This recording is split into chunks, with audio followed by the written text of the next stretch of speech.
Autism ஒரு psychological disorder. ஆட்டிசத்துக்கு என்ன தீர்வு, இதெல்லாம் மற்றும் ஆட்டிசத்துக்கு கவுன்சிலிங் கொடுக்கக்கூடிய அவர்கிட்ட நம்ம மேலும் பல விஷயத்தை கேட்டு தெரிஞ்சுக்கலாம். வாங்க மக்களே.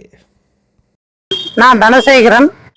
ஆட்டிசம் அப்படின்னா என்ன அப்படின்னா புற உலக நிலை, அதாவது நார்மலான குழந்தைகளை போன்று இந்த குழந்தைங்க இருக்க மாட்டாங்க. இவங்களுக்குன்னு ஒரு கற்பனை திறன், இவங்களுக்குன்னு ஒரு செயல்திறன் இவங்களுக்குள்ளரே இருக்கும். ஆனா அதை வெளியில காட்டிக்க மாட்டாங்க. அதுதான் ஆட்டிசத்தோட முக்கிய சிறப்பு தன்மை. இந்த ஆட்டிசம் எப்படி உருவாகுதுன்னா இதுக்கு பல காரணங்கள் சொல்றாங்க. அதுல குறிப்பா சில காரணங்கள் உண்டு. அது என்ன அப்படின்னு கேட்டீங்கன்னா, குழந்தை பிறக்கும் போதும் கருவில் இருக்கும் போதும் தேவையில்லாத மருந்து மாத்திரை அந்த மாதிரி சாப்பிட்றது. இந்த ஆட்டிசத்துக்கு தீர்வு என்னன்னா பயிற்சி முறைகள் தான். மருந்து மாத்திரைகள் இதுக்கு சுத்தமா கிடையாது. இதை 3 நிலையா பிரிக்கலாம்: மைல்டு, மாடரேட்டு, சிவியர்னு சொல்லிட்டு.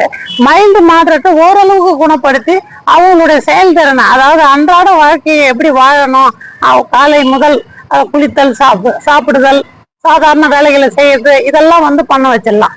ஆனா சிவியர் கண்டிஷனுக்கு ஒண்ணுமே பண்ண முடியாது. இந்த ஆட்டிசம் பசங்களுக்கு நீல நிற வண்ணம் பிடிக்கும்.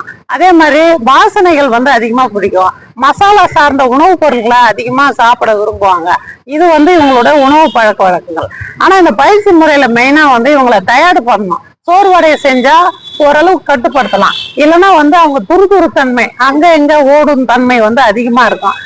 பதட்டப்படுவாங்க, பயப்படுவாங்க, திடீர்னு கோவப்படுவாங்க. இதெல்லாம் இந்த ஆட்டிசத்துல முக்கியமான சிறப்பு தன்மையா இருக்கு சார்.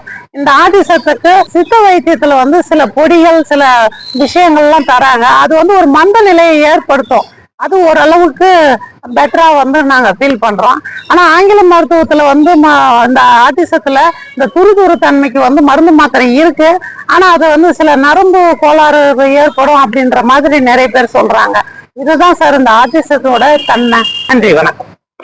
இப்போ தனசேகரன் சார்ட்ட நம்ம ஆட்டிசம் பத்தி நம்ம கேட்டு தெரிஞ்சுக்கிட்டோம். இந்த சீரியஸ் கண்டினியூ ஆகும். அடுத்த வீடியோல சந்திக்கும் முறை சிவா மாதேஸ்வரன் சிவா யூஸ்க்கு சப்போர்ட் பண்ணுங்க. நன்றி.